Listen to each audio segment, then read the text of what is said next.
जब आज का सूरज ढलने को है, बॉलीवुड का वो चमकता सितारा हमसे हमेशा के लिए जुदा हो गया। धर्म, जिन्हें हम ही मैन कहते थे, वो शख्स जो पर्दे पर कभी हार न मानने वाला योद्धा नजर आता था। शोले का वीरू, सत्यकाम का वो पिता, चुपके चुपके का वो शरारती प्रेमी, आज 89 साल की उम्र में इस फानी दुनिया को अलविदा कह गया। मुंबई के ब्रीच कैंडी हॉस्पिटल में कई दिनों की जद्दोजहद के बाद घर लौटा तो लगा कि जैसे जिंदगी ने एक बार फिर से उसे सांसें दे दी, लेकिन आज उसने आखिरी सांस ले ली। बेटे शनि देओल ने उनका अंतिम संस्कार किया और शमशान घाट पर सलमान खान समेत कई तमाम दोस्त और उनके सह कलाकार शामिल हुए। लेकिन इस दर्द भरी विदाई के बीच में एक पुरानी बात याद आ रही है, वो बात जो धर्मेंद्र ने हंसते हंसते कही थी, लेकिन उसके पीछे छिपा था एक गहरा अफसोस, एक दर्द जो उन्हें सालों तक सालता रहा। और तमाम चमकीले पर्दे पर काम करने के बावजूद उनके अंदर का वो दर्द तीज देता रहा। वो खबर जो आज उनके निधन के बाद एक बार फिर से सबको याद आ रही है और कसैली लग रही है। कल्पना कीजिए 1997 की वो शाम जब 42वें फिल्म फेयर अवार्ड में दिलीप कुमार और सायरा बानो धर्मेंद्र को लाइफ टाइम अचीवमेंट अवार्ड दे रहे थे। तालियां गूंज रही थीं, कैमरे चमक रहे थे। धर्मेंद्र मंच पर खड़े हैं, लेकिन उनकी आंखों में वो चमक नहीं जो हमारी फिल्मों में देखी जाती है, जिसको पाकर के तमाम स्टार्स मुस्कुराते हुए नीचे उतरते हैं और लहराते हुए जाते हैं। लेकिन इसी बीच में वो मुस्कुराते हुए बोलते हैं, मुझे काम करते हुए 47 साल हो चुके हैं। हर साल मैं नया सूट सिलवाता था, मैचिंग टाई ढूंढता था, इस उम्मीद में कि मुझे कोई अवार्ड मिलेगा, लेकिन मुझे कभी अवार्ड नहीं मिला। हंसी की लहर दौड़ जाती है हॉल में, लेकिन धर्मेंद्र की आवाज में वो हल्की सी कड़वाहट कौन सुन पाया। वो आगे कहते हैं, मेरा सिल्वर जुबली हो गया, गोल्डन जुबली हो गया, लेकिन ट्रॉफी का नामो निशान न था।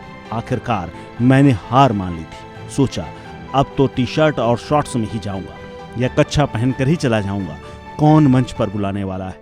सब हंस पड़े, लेकिन वो हंसी के पीछे छिपा हुआ एक सितारे का दर्द, वो दर्द जो सुपरहिट फिल्मों के पहाड़ के बावजूद कभी उन्हें पहचान नहीं पाया। धर्मेंद्र का सफर तो यूं था जो हर संघर्षशील दिल को प्रेरित करता है। 8 दिसंबर 1935 को पंजाब के लुधियाना के साहनेवाल गांव में जन्मे धर्म सिंह देओल ने क्लर्क की नौकरी छोड़कर मुंबई का रुख किया। 1960 में दिल्ली का ठग नाम से डेब्यू किया, फिर फूल और पत्थर, शोले, चंबल की कसम, कितनी ही फिल्में जिसमें उन्होंने रोमांच भर दिया, एक्शन किया, हंसाया, रुलाया और तारीफें खूब बटोरी।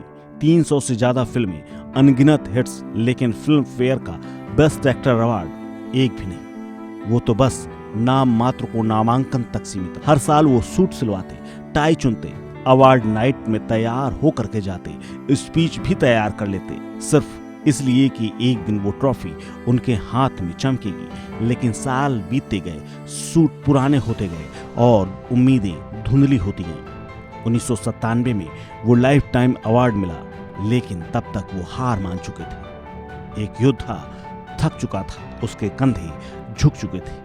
आज जब वो हमारे बीच में नहीं, तो ये बात एक बार फिर से हम सबको मारक लगती है। सोचिए, वो शख्स जो पर्दे पर कभी झुका नहीं, जिंदगी में एक छोटी सी ट्रॉफी के लिए कितना बेचैन रहा होगा। उनके बेटे सनी, बॉबी, बेटियां विजेता, अजीता, पत्नी हेमा, सब कुछ टूटे हुए हैं। अमिताभ जैसे दोस्त जिनके साथ शोले की वो अमर जोड़ी बनी, जो आज वही पुरानी यादें फिर से ताजा कर रही है।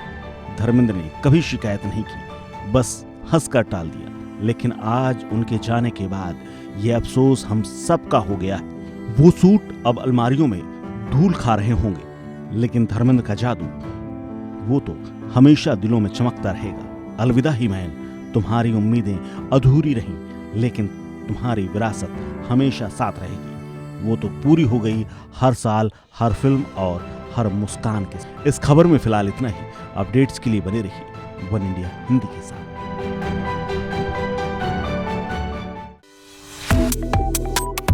Subscribe to One India and never miss an update. Download the One India app now.